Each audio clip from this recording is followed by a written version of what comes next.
Welcome back to TaraElla Report LvCT, Liberalism versus Critical Theory.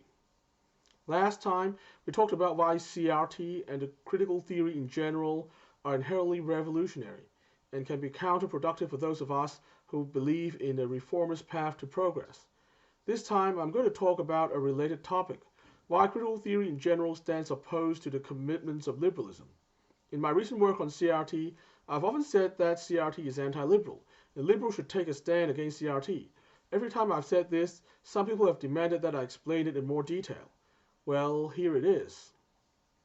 The Western progressive divide of reform versus revolution that I discussed last time is also highly correlated with another divide, that of liberal versus anti-liberal. Liberalism is a canon of philosophy, political theory, and ideals that has its roots in the Enlightenment. Liberals generally believe in liberty and equality between individuals, although there have always been differences in terms of how that might be defined and achieved. While liberals believe in individual liberty, they believe in civilization being the key to guarantee liberty. Hence, liberals are believers in an ordered liberty based on a fair and commonly accepted social contract, which sets them apart from anarcho-individualists, for example.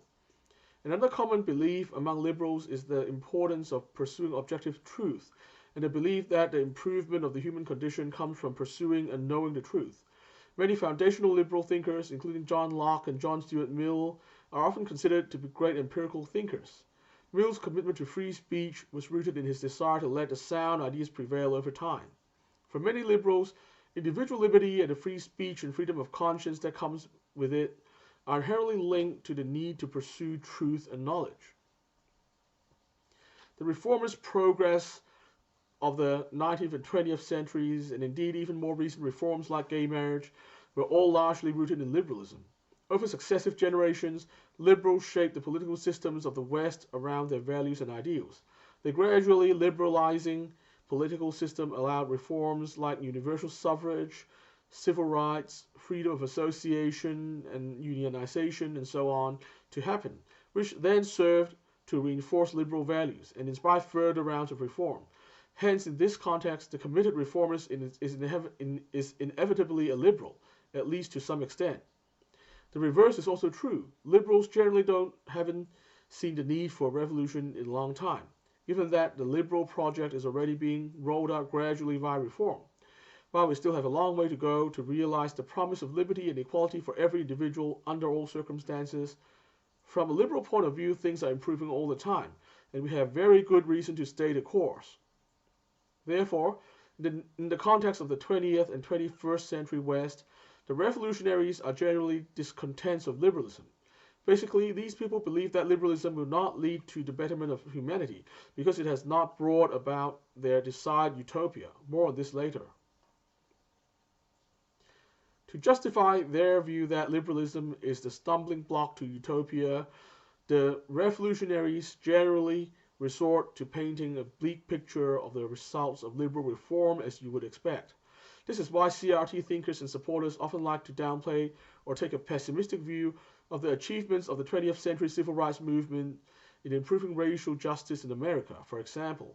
It's also why radical feminists often downplay the very real advancement in women breaking the glass ceiling in the past 50 years, or why revolutionary LGBT activists often dismiss concrete achievements like marriage equality.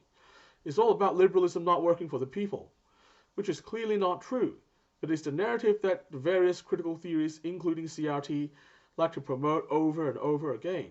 The harm of this is that it reduces the energy and enthusiasm for further reform, which is what the criticalists want, but would be very bad for minorities who are still waiting for their equal opportunity.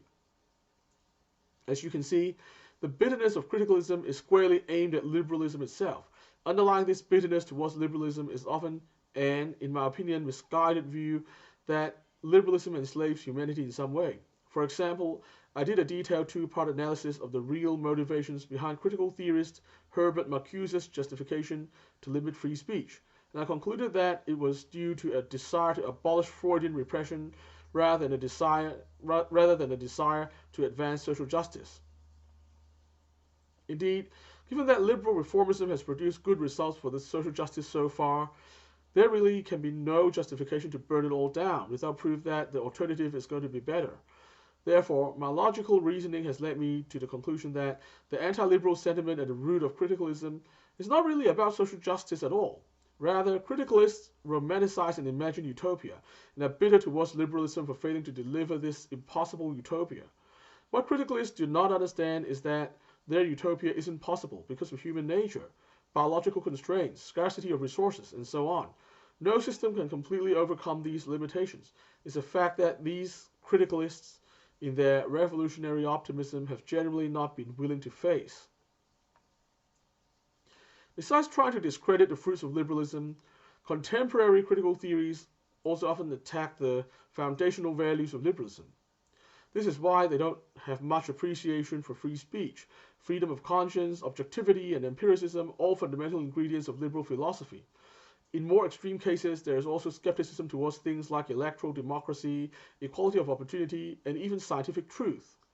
I think the core conflict here is that while liberals believe that the objective truth will liberate and advance humanity, criticalists clearly don't believe that. Instead, they believe that the objective truth either doesn't exist or is not knowable, which is inspired by postmodernism, and what is important are dynamics of power and oppression, which is the core critical theory view, and repression from Marcuse. Therefore, liberals are dedicated to pursuing the objective truth and setting up values and systems that allow us to do that. While criticalists will always decry these values and systems as being oppressive, this actually represents an irreconcilable difference, no matter which way you look at it. Therefore, as liberals, in the face of the rise of critical theory thinking, we must stand our ground firmly. At the level of overarching values, it's either our way or their way. There really is no ground for compromise here. This is what I mean when I say that liberals should be unafraid to take a firm and public stance against CRT. On the other hand, liberalism isn't against the existence of CRT or other types of critical theory as one school of thought among many that exists in the marketplace of ideas. As someone once put it, liberalism isn't opposed to critical theory being one available perspective to examine social issues. However, critical theory in its political activist form often demands the acceptance of its assumptions about the world, to the exclusion of many liberal principles, due to its core view of culture being a ground for power struggle between groups. The truth is, critical theory comes in many different levels, from an academic lens that might be useful for research, but is also aware of its potential limitations, to a politicized form that essentially demands acceptance of its doctrines in all areas of cultural and political life. Thus, some levels of critical theory could be compatible with a liberal political system, while the more extreme levels might not be. As a liberal, I think it is important to make this distinction. Furthermore, even as a liberal, I have to admit that the concerns raised by CRT or other types of critical theory are not always invalid. Referring back to the aforementioned point about academic forms of critical theory with appropriate nuance, I don't deny that they could be useful for revealing aspects of racism that could be ignored by mainstream thinking. As liberals, we should always welcome a diversity of perspectives, and we should always be open-minded about the need to further improve society for marginalized individuals and communities. As such, we can think of some forms of academic CRT as a mirror, holding our liberalism up to scrutiny so that we can make sure we remain on the path to removing racism. However, the key to standing our ground as liberals is that the social and political actions we support in the name of anti-racism must be rooted in the desire to better adhere to liberal ideals like moving towards race blindness, fostering equal opportunity for every individual, and so on. With this in mind, we would clearly have to stand against proposals from certain CRT thinkers, for example Ibram X. Kendi, which contain elements that betray the aforementioned liberal vision. That's all for today. I'll be back next time to discuss another big idea. Remember, on this show, the personalities don't matter, it's the ideas that matter. Interest in an individual's ideas does not mean support for all their other ideas. Until next time, remember to resist conformity and stay positive. Our future depends on it.